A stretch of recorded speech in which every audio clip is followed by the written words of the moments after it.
আজকে আমরা Sunlight AI অ্যাপে একাদশ শ্রেণীর পরিসংখ্যান দ্বিতীয় পত্র বইয়ের দৈব চলক ও সম্ভাবনা বিন্যাস এই অধ্যায়ের ইন্টারঅ্যাক্টিভ লার্নিং দেখব।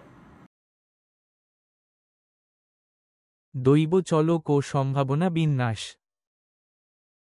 Multiple choice. নিচের কোনটি অবিচ্ছিন্ন দৈব চলকের উদাহরণ? সঠিক। একটি শহরের দিনে দিনে বৃষ্টিপাতের পরিমাণ মিলিমিটার কোন ধরনের দৈব চলক?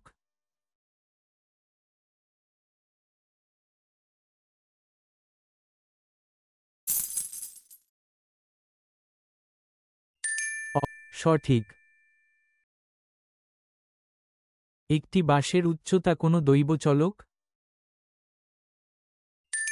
সঠিক। কোন ঘটনাটিতে বিচ্ছিন্ন দৈব চলক ব্যবহৃত হয়েছে? সঠিক। একটি পরীক্ষায় শিক্ষার্থীদের প্রাপ্ত নম্বর 0 থেকে 100 হল কোন ধরনের দৈব চলক? অবিচ্ছিন্ন দৈব চলক।